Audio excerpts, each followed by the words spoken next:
All right, welcome in on this Wednesday now. Happy Thanksgiving to you and yours. An absolutely loaded slate in the NBA here tonight. Plenty of opportunities here to get a little action in, maybe cash a couple of tickets before we all kick back here tomorrow. And there won't be any NBA tomorrow, but another full slate on Friday.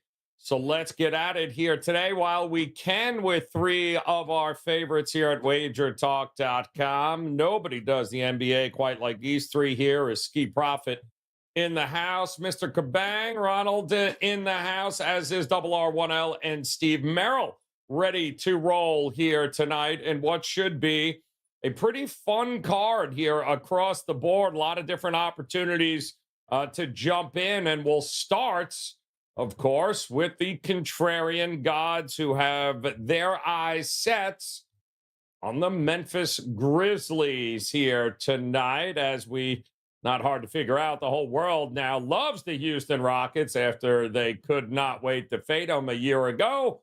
But now we're seeing a whole lot of tickets here coming in on Houston. But that line's kind of frozen right now at 5. So what do you think, Skee? Are the contrarian gods onto something here? Maybe it's a sell high spot on the Houston Rockets here tonight. Well, could be onto something. If you've been backing the Rockets every single game, though, you've been making a lot of money. So I understand why you'd want to go back to the window and continue to back them. In my personal opinion, I think -5. I don't view the Rockets as a team I expect to lay multiple possessions with. I do agree with them improving on the season, and I do think they'll be up for this game. But I just think so particularly early. I like them in the first half. If it ain't broke, don't fix it, Joe. Grizzlies are the worst first half team. First half margin -9.2, going up against the Rockets, who are, I believe, in the top 5. If not, they're 6. They're plus 2.8. So I want to get in and get out because Dylan Brooks is going back to face his old team. They're going to be juiced up to start this game. They're going to be getting him involved and going out there to play for him. So I like them early, but that second half, that's where the Grizzlies seem to do a little bit better. Plus 3.8 on the margin compared to plus 0.4 for Houston. So I'll stick with what's been working. I'll get my Houston Rockets first half. You guys can have the contrarian full game. All right, going to back him in early, but maybe not late here. Not a bad approach, but does certainly feel like maybe a good buy low spot on Memphis here. Ron, what are you thinking? Yeah, I mean, it makes a lot of sense. I think Ski touched on the Rockets and how well they've been doing recently. I think 8-0-1 against the spread in their last 9 games, but they've actually had a really tough schedule lately. And this is also the third game in 4 nights as well. They just had a battle with the Warriors. Then they got the Nuggets on deck as well. So this is somewhat of a sandwich spot as well. And the Grizzlies, they're the more rested team. They're coming off of a pretty, meaningful cover to them because they've been struggling so much. Just even losing by 2 points to the Celtics, I feel like that could give them some type of momentum going into this game. I know they score a lot of points from the three. The Grizzlies do, and the Rockets. They're one of the better 3-point defensive teams in the league. But I think I agree with Ski here as far as sticking with the Rockets in the first half, and then you kind of see these guys let go in the second half. And typically the Rockets are down in the second half, and that's probably why they see a lackluster defense for the most part. But I could definitely see that way going. The other thing too with Dylan Brooks, he's a hothead. So with as much mental, like everything that he's bringing into this game, he might have some mental downfalls here. I mean, I wouldn't even doubt that he gets like ejected or something from this type of game here, just from how much he hates the Grizzlies right now. So, but yeah, but I would say Grizzlies +5. I could back the contrarians on this one. All right. What are you thinking here, Merrill? You in agreement that maybe the dog, not a bad look in this spot? Or if it ain't broke, just keep rolling with the Houston Rockets here? Well, I'm conflicted because I love to fade the public, and I do think this is a bit of a public play. So I agree that Memphis is a contrarian side, but I'm also a huge momentum guy, whether it's the financial markets or the sports betting markets. I don't like to jump in front of those.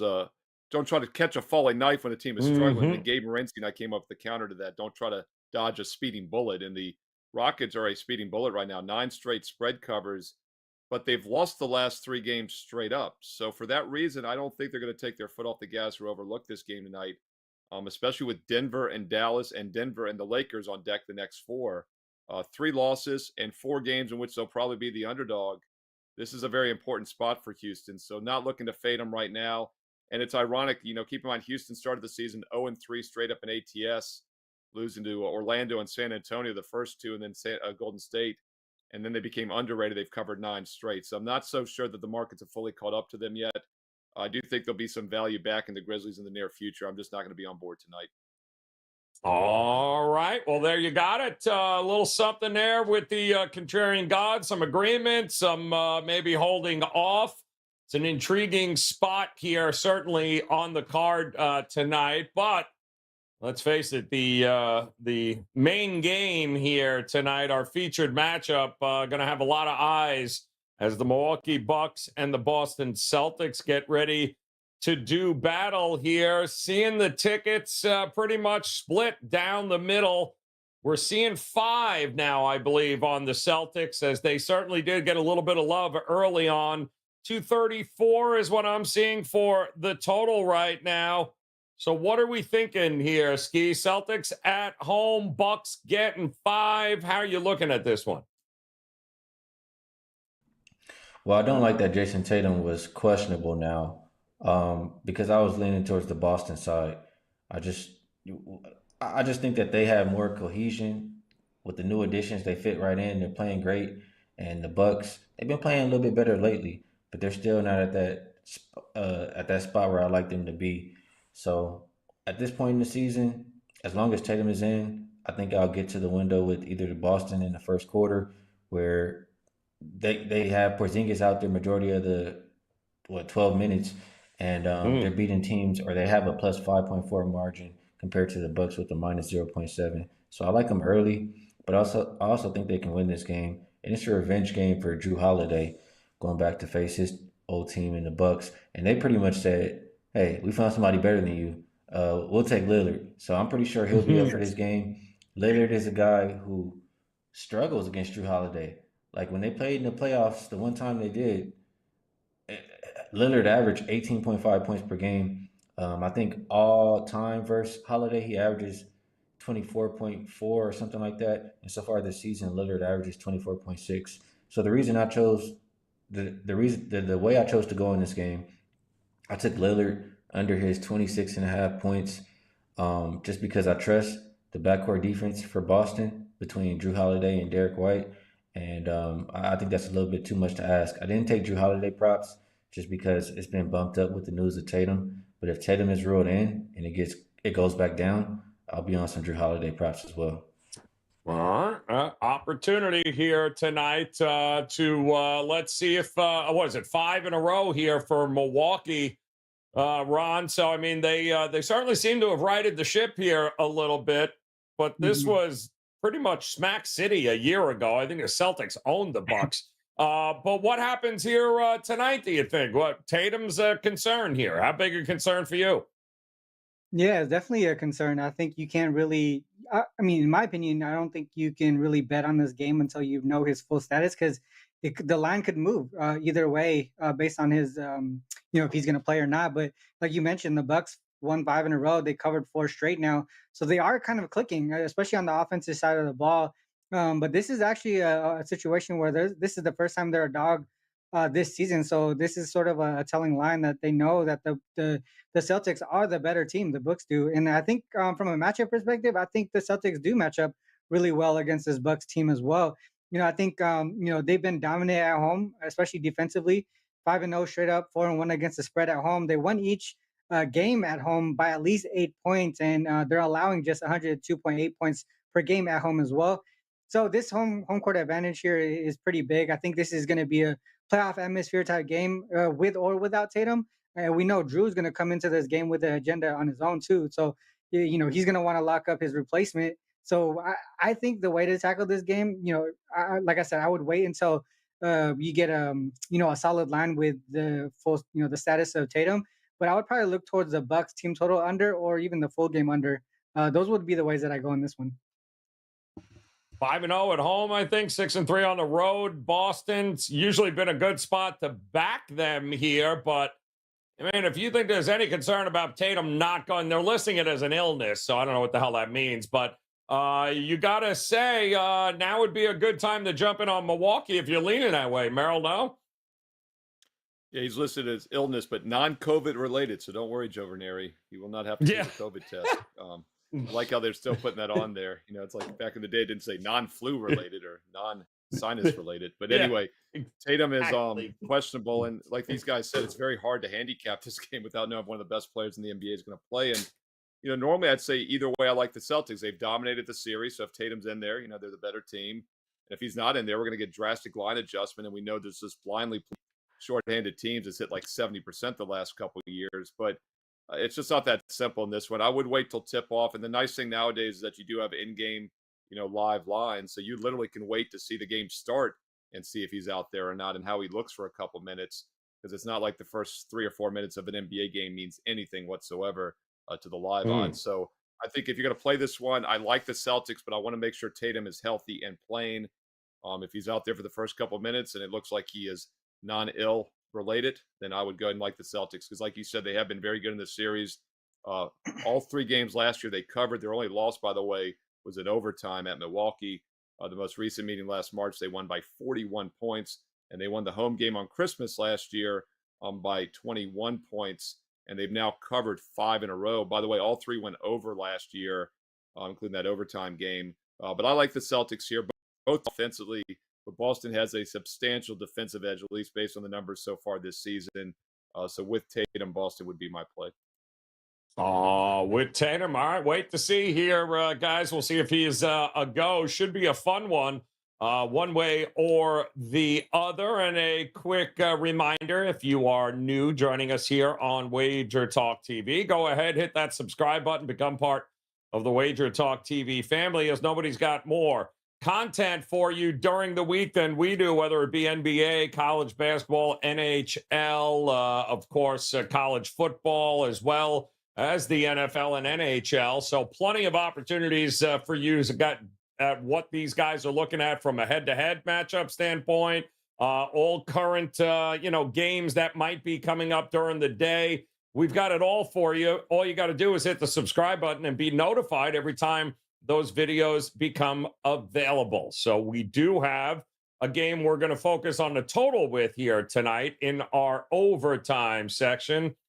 And this is just 242.5, but this Indiana Pacer team, I mean, historic offense, even more historic bad defense. How in the hell you can drop 309 points in a game, Skee, is absolutely beyond me with the Hawks and the Pacers. They got to be exhausted from running up and down the damn court from just 24 hours ago. And they won that game. I mean, I don't even know how the hell you explain any of that outside of neither team plays any defense. That was last night. I know the Pacers ain't playing any defense here tonight. It's a contrast in styles, and we're still at 242.5 here. So what gives is you just keep rolling with the overs no matter what with Pacer games? I think you have to. I mean, we're only looking at I say only now, 242.5 after that 300-point performance. So I think you might be even getting a bargain on this. But it's not that much of a contrast at the moment. You look at how Toronto's been playing lately. They're top 10 in pace, where usually they're more of a slower defensive type of team. And they're outside of the top 10 as far as defensive rating, too. So they're not really playing like themselves. I think the Pacers are confident in the way they're playing right now, especially after a win. They'll continue to pace the Raptors up. And we all know they're not playing no defense. So the only way I can bet this game is up and over the total. It's kind of hard to look at. I can't imagine wanting to sweat out a under in a Pacer game. But, I mean, how sustainable is it? Because we do know that if Toronto wants to play some defense, they're not just going to get wide open looks like they were last night. So something's got to give here at some point, no? Yeah, I mean, it makes sense. I mean, but this is, if you look at the total, this is, I think, 10 or 11 points higher than the highest total set so far for any Raptors game. So that's one thing that I would like take a pause on just for taking an over in a Raptors game. But any way you look at it from the Pacers side, it's gonna tell you to take the over. Pacers 12-1 to the over this season alone. I mean, if you look at the Raptors side, they were supposed to be a good road defense. I think they were top 4 in defensive rating on the road, before yesterday's game, but they struggled to protect the paint yesterday. Magic scored 68 points in the paint. The Raptors also turned the ball over 23 times. You can't do that against the Pacers. They're the second Mm-mm. best team as far as scoring in the paint, 57.4 per game. That's tied for second most in the league. And the Raptors, if they don't make adjustments to defend the paint, then yeah, the Pacers are going to eat and they're going to get over their total. But I think, like I said, the pause is this is 10 or 11 points higher than any Raptors game so far this season. The Raptors also, when they're facing a team on the second leg of back-to-back games, they're 3-0 to the under. And like what you just mentioned too, Joe, is they played a fast-paced game yesterday. Hallie played 38 minutes. I know these guys are young, but at some point, you would probably expect them to kind of slow it down a little bit. If Hallie played 38 minutes yesterday and he goes, plays 32 today, they could sneak under this. I think he's just too much. He's too important to their pace. He's too important to their offense. So if he doesn't play, 35, 36 minutes, they could sneak under the 242 or whatever it might be. So for me, I would look towards the under. It's not something I have in my pocket. I'm not going to bet a Pacers under, but I would lean in that direction just because I feel like this is too high of a total for a Raptors game. Mara, we've said it a million times. A lot has got to go right to even get to the 240 mark. What the hell we saw last night? I don't even know how. I don't even know how you break that down. I mean, there's things going right, and then there's just absolutely run up and down the court and chuck it up and watch it fall in. I don't know how sustainable that kind of effort from one side is back-to-back nights with a team that's going to play a little bit more defense, I would think, than what the Hawks brought to the table last night. It feels like, yeah, it's easy go over, but it feels like now's the time to go under playing a team like Toronto, unless you think there's no way you can sweat out an under in this one. Well, we always talk about the highest over and what point do they set it off, and then talk the lowest totals go under. And by the way, college football, we're going to have a record this week in Nebraska, Iowa. The total's around 26 right now. The all-time low was 2 weeks ago, 27.5. That game stayed under. Iowa's gone under 6 straight. They've all been in the low 20s. So I know it's hard to pull the trigger with these big numbers every time, but it's what wins. In fact, the Pacers have now gone over 12 of their 13 games this season, and they've gone over 10 straight. Since we've known they play no defense, they've still gone over the last 10. Now, the one under, though, was against the Bulls, the second slowest team in the NBA a few weeks ago. And Toronto's in the bottom 10 as well with pace. But once again, if you're going to play this, the over would be the only way I would play it. I don't think there's any line value left at this point. But that total was like the 247 to 253 range all over the place last night. And they put up over 300 points like it was an all-star game. So they did not come close to setting it high enough last night. They probably haven't set it high enough now either.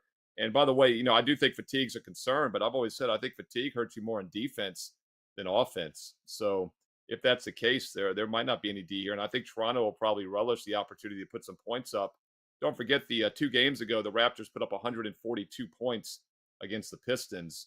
And they put up 127 against Dallas, 123 against San Antonio, who are 2 of the faster-paced teams as well. So it's over if you're going to play the total, in my opinion.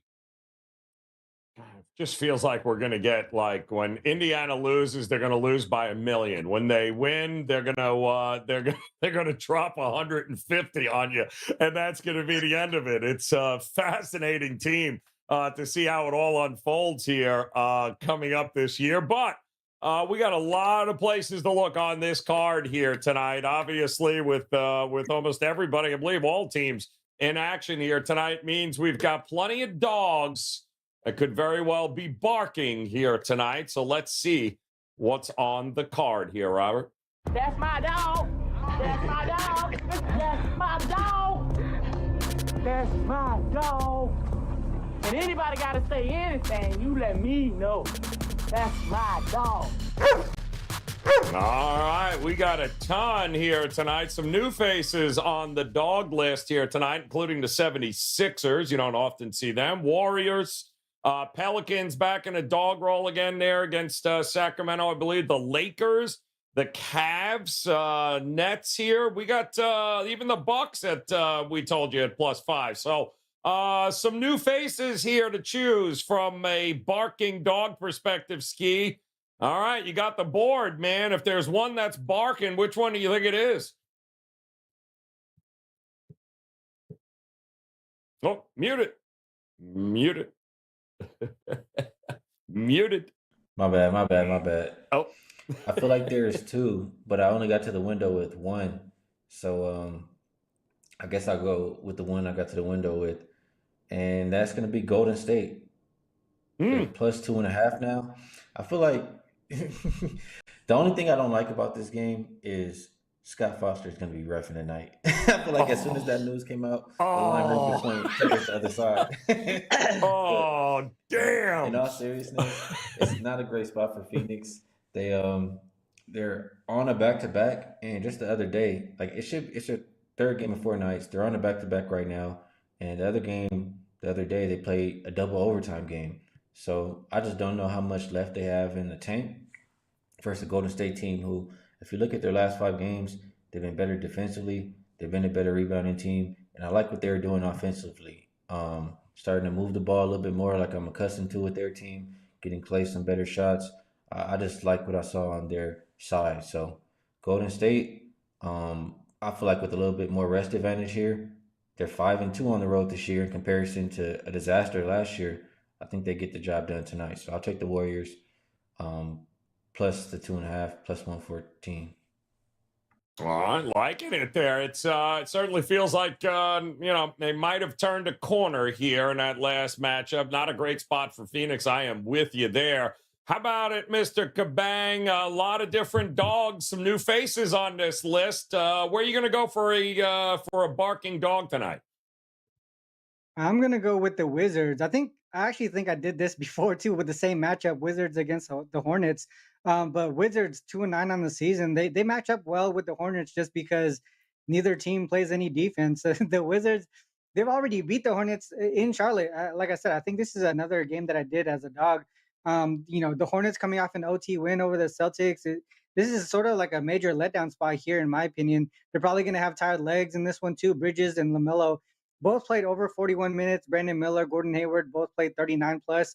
I just think this is a spot that Wizards can take advantage of and finally stop their 6-game losing streak. I know the Hornets, they're not a great the Hornets, they're not a great team as far as defending the 3. So that might be the way to go for the Wizards here. If they can make their 3s today, they're definitely going to be able to win this one outright. So we've got a Wizards, we got Golden State, Merrill. Make it a trifecta. Let's go 3-0 on the dogs. Who you looking at here tonight? We talked a lot about how the Indiana Pacers would play after that high-scoring game. Let's not forget there's a second part to every high-scoring game. That's the other team. That's the Atlanta Hawks. They're having to play on a back-to-back now after the 300-plus All-Star game last night. And I think it's going to affect them. Now they're laying points. I want nothing to do with Atlanta tonight. So I look at Brooklyn by default. And the Nets qualify as a defensive dog. They're the better defensive team as well, getting points. And they're well-rested. 2 days off. Everyone's playing tonight, basically. The Nets have 2 days of rest. Hawks have none. And then on top of that, they have to play after a 300-point game. So I think the Nets are definitely a live dog tonight in Atlanta. All right, want nothing to do with them Hawks in this spot here tonight. How can you drop 86 and still lose in the first half is beyond me. But all right, here we go. It is that time of the show with a full card. Time to figure out some best bets here, and you guys know how it works. We throw 60 seconds on the clock. These guys can do whatever they want with it, provided they eventually drop us a best bet here. So, Skee, 60 seconds on the clock. Kick it off for us. What's that best bet here tonight? I have a feeling you have a few of them. Yeah, I do have a lot today. Absolutely. I've made 10 plays plus today, and I'll share 2 on the best bet. They'll be in the same game, and I'm sure you'll like it, Joe. We'll go with the Miami Heat in the first half and the full game. I like them early just based on how they've been playing in general lately. Look at the first half margin plus 4.9 compared to Cleveland plus 0.3. But I like them often too because Cleveland just played an overtime game last night. and Miami Heat are rested. So the longer the game goes on, I do think the Heat have the advantage, and I still wouldn't be surprised to see some people sit for this Cleveland side. So, like what I'm seeing from the Heat, I think they get the job done today on both bets. All right. I can't go wrong. You heard the man. He's got plenty of plays available at his page over at WagerTalk.com. And do not forget, as a way of saying thank you from us here at WagerTalk.com, you've got that 7-day all-access pass available for $69. That's less than $10 a day here, guys, for you to hop on board. I mean, Skee's got 10 locked, loaded, ready to go. Kabang absolutely also locked, ready to go, as I know Steve Merrill is. So plenty of opportunities to partner with one, if not all, of these guys here for less than $10 a day right now throughout Thanksgiving week. And we certainly thankful for you guys hanging out with us here. So don't forget to smash that like button and the subscribe button. And Mr. Kabang, we are throwing 60 seconds on the clock. Tell the folks what you got locked and loaded, and give us a best bet here tonight. Yeah, I'm feeling like Ski Profit Shooter Shoot type of night. I have 8 or 9 plays myself today, so yeah, a lot to like in the board. There are obviously a whole bunch of games, but best bet today, I'm going to the Mavs Lakers here. I gotta look towards the Mavs here. I know the Lakers key players didn't play heavy minutes yesterday just because it was a blowout, but this is still a second leg of back-to-back games, and the Lakers are 0-2 straight up and against the spread in this short season so far. In that situation, this is also the first time the Lakers are home dogs this season, so the books could be telling us a little bit something with that line. I know the Mavs, on the other hand, 5-3 straight up and against the spread on the road this season, especially when they're favored. They're actually 4-1 straight up and against the spread in that spot. So I gotta look towards the Mavs here. I think they're gonna push the pace against this Lakers team. Lakers might gas out in the second half. The Mavs, they kind of own this matchup too in recent years. They've covered 8 of the last 9 matchups dating back to 2020. They won and covered the last 3 in LA specifically too. So the Mavs -3 today is the best bet. All right.